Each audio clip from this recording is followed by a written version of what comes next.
I think that increasingly people are realizing that if you want to fight global poverty, if you want to create more stability and fight extremism, then educating and empowering women is a key way to do that. So the old perspective was terrible things happen to women, we've got to sort of wring our hands and for reasons of justice have to address it.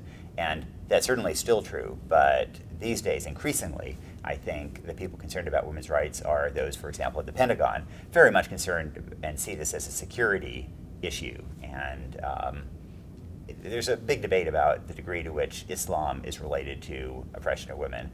And I think one perspective that I tend to buy into is that this has nothing to do with the Quran, but everything to do with the way that these societies tend to marginalize women and don't educate women, and as a result, those societies tend to be more subject to instability, violence, and terrorism.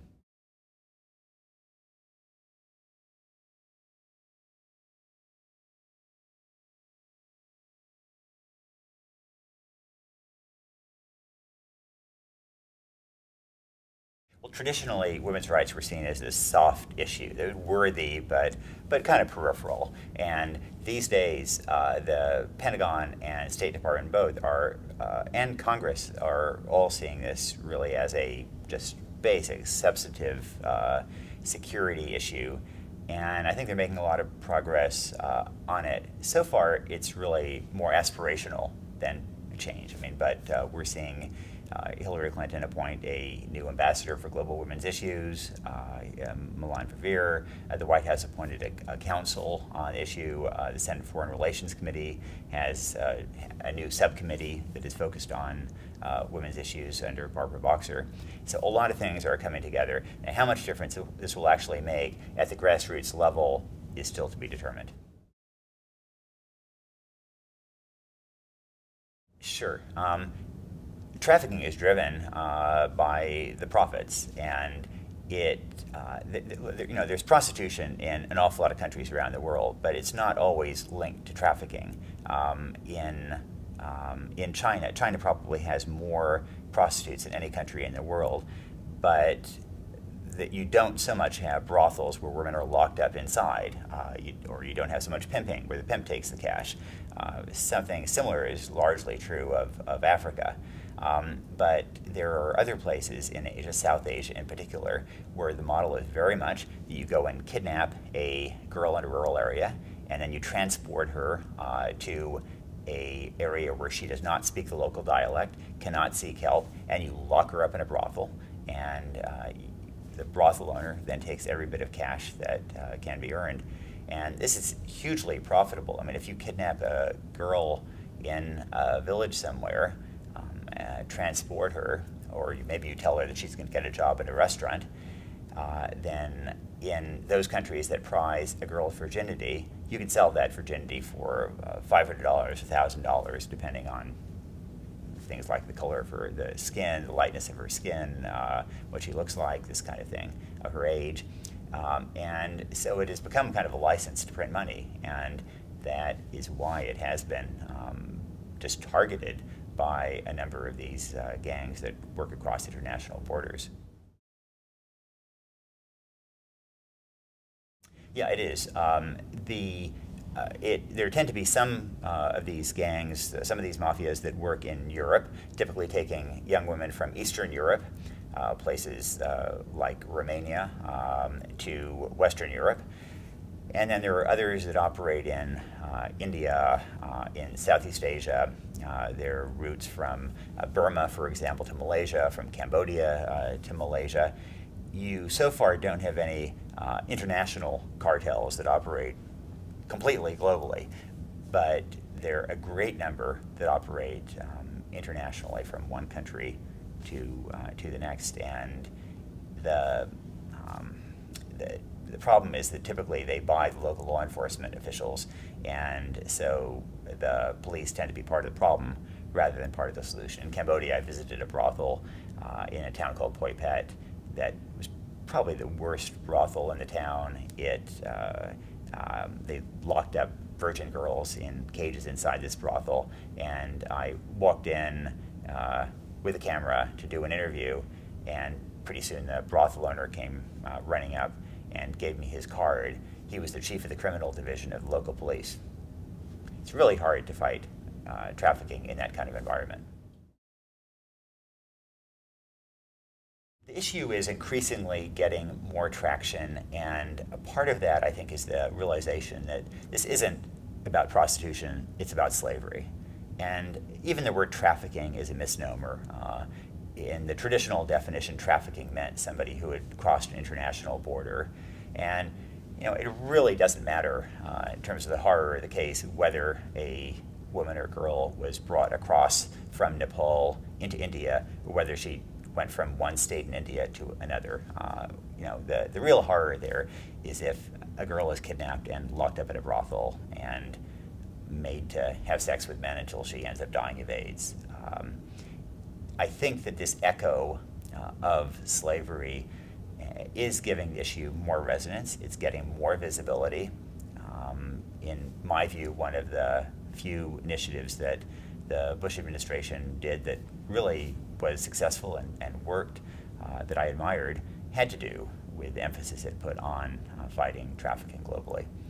And astonishingly, we're finding that it works. When the U.S. puts pressure on other countries, it can raise the salience of that issue, and it actually makes a difference on the ground.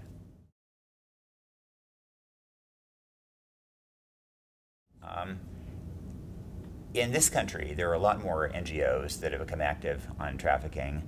That has been true to a much lesser extent in the countries that have the biggest problems. And frankly, that's a problem. India probably has more modern slaves than any other country in the world. And India itself, whether the news media, middle class there, hasn't been particularly concerned because the victims are poor, rural, illiterate girls from the countryside. And they tend not to be those that the elites care about. There are a few Indian NGOs, one called Apni Aap is maybe a particular leader in this. They really have tried to stir interest and stir outrage and focus attention, and they are making a difference. But the big problem is that as long as these victims are the most voiceless people in their societies, then they just are off the radar screen and they don't generate the outrage.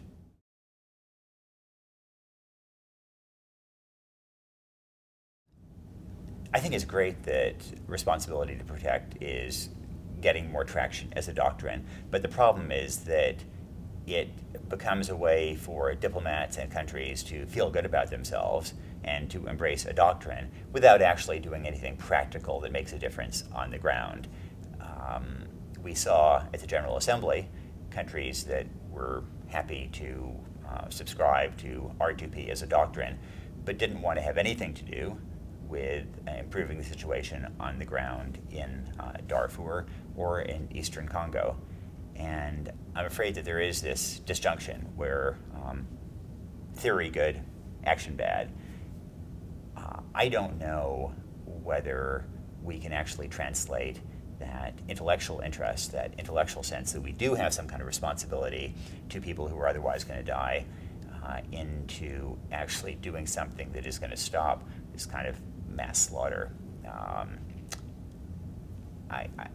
It's hard to be really optimistic when we see what is unfolded in eastern Congo and in Darfur, and what may well unfold in the future in South Sudan.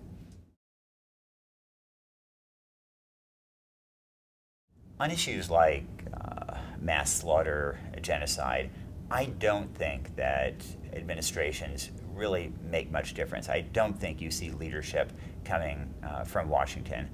I think that presidents maybe want to do the right thing, but they have a zillion priorities. There are always national interests at stake. There are always people pointing them in different directions. And that when change does come, it seems to me historically, it's always come not from Washington, not from people at the top, but from grassroots pressure. And maybe the only instance where we have actually intervened to make a difference was Kosovo. And that came about not because President Clinton cared passionately about Kosovo, but because he was being battered at the grassroots level by people who thought he should have done more in Bosnia, and indeed should have done more in Kosovo, and we acted. I think it was great that Hillary Clinton went to eastern Congo that did send a sign of commitment. But at the end of the day, I think it's very important to hold the president's feet to the fire, and I think he does care about Darfur, for example. I've talked to him about it, but I think it's also very easy if you're president to look away from a difficult problem, and genocide is a classic problem from hell that is very difficult to bring about some kind of positive solution. It's always easier on any given day for a president to say, well, let's worry about that tomorrow.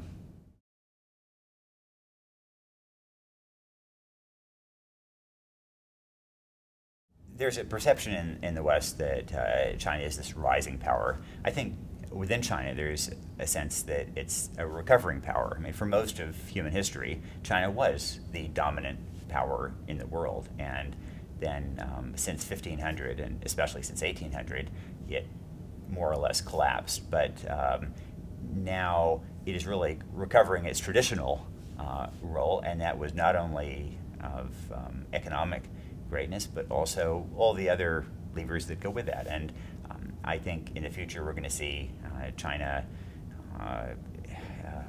export its literary products, its cultural products, its language. We're already seeing a lot of that in Asia.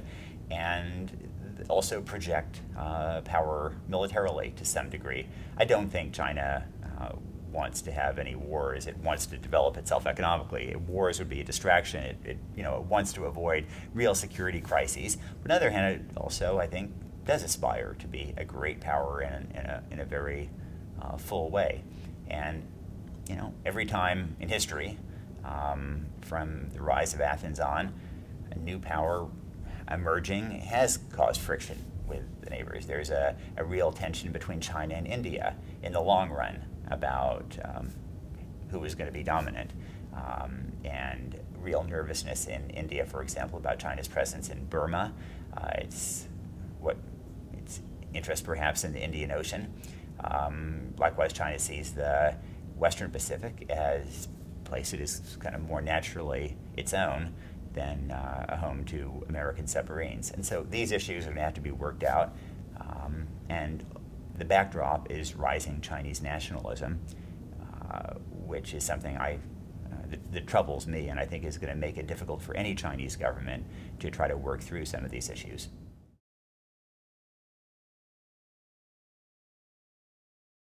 China has been more helpful with North Korea recently than it sometimes has been in the past. But I think that we tend to exaggerate China's influence over North Korea. I mean, I remember one North Korean introducing me to another and saying, oh, China doesn't like this guy. And the other North Korean beamed. That was clearly, from a North Korean perspective, an encomium. And, there's real resentment among a lot of North Korean officials at what is seen as abandoning ideology, as embracing materialism, as getting too close to South Korea. There are some tensions about the border and the maritime demarcation.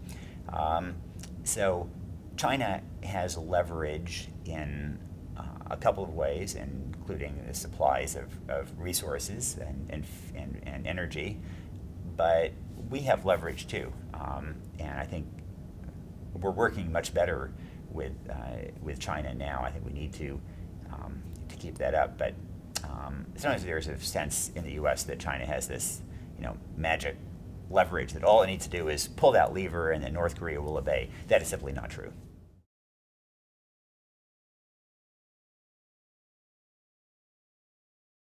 Nobody's ever made money predicting the course of U.S.-China relations, or predicting China's own future, for that matter.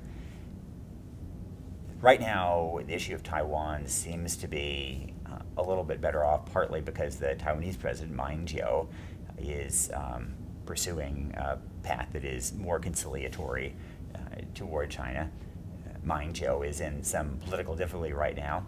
If the opposition party gains power, then there will be renewed troubles, and there is this long-term difficulty that China sees Taiwan as very much a part of China, and we don't, and frankly, Taiwan doesn't either. So there will be some strains there.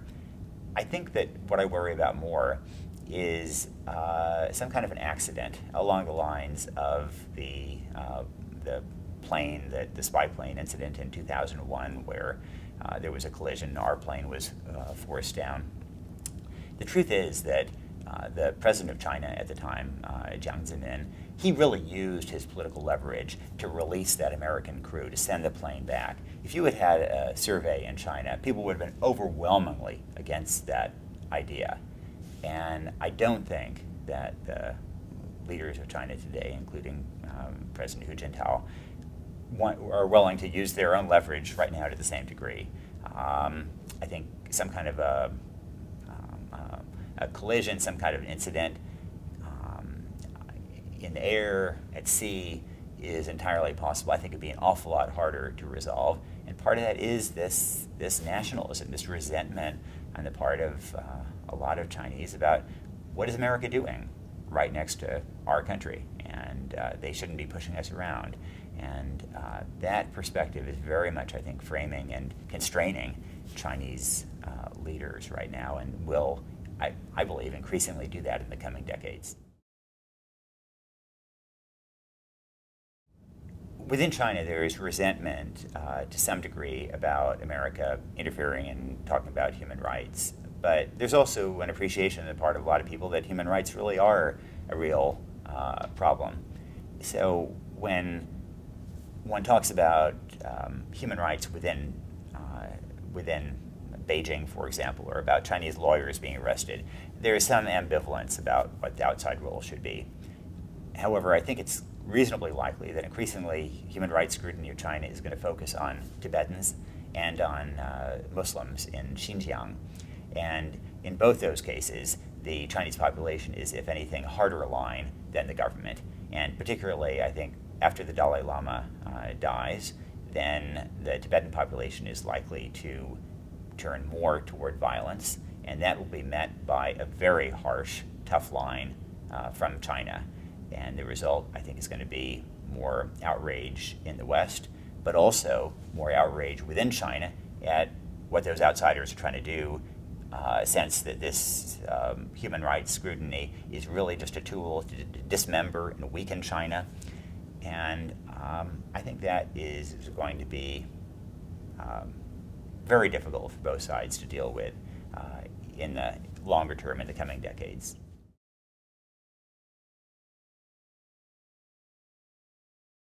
In general, I think they've been helpful.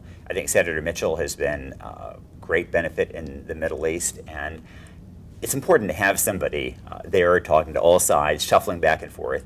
Embassies often tend to be prisoners of their countries and to reflect the attitudes of their individual capital, while envoys are more likely to go back and forth, to be less subject to that kind of a captive mentality. And I think Mitchell has done a great job. It's going to be incredibly difficult to make progress in the Middle East, but if it can be done, I think that will be a tribute to his work. And Richard Holbrooke, I have great respect for. I think that in the impossible challenge of Pakistan and Afghanistan, he's been doing a good job. I think, he tends to get out of the capital, talk to real people, and I think that has led him to take some very sensible approaches in Afghanistan. The way our anti-drug policy, for example, was antagonizing ordinary Afghans, and I think he understands that the Taliban is a very complex, broad force. It's not just some kind of monolithic American haters who can't be dealt with in any way. I think he's brought a real subtlety to the issue, as well as just tremendous energy. Will it work? I don't know, but I'm glad he's on the case.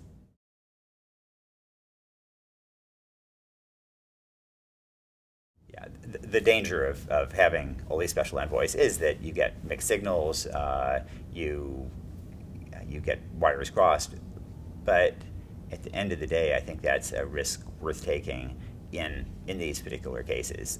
It does bring more focus on it, a relentless energy, an effort to drive toward a solution, and a willingness to go from country to country with international. You can't solve Afghanistan unless you solve Pakistan as well, for example, and I think an envoy in a place like that can be very, very useful. So I think the countries the Obama administration has chosen for special envoys indeed do merit them if they've got good envoys, and they do.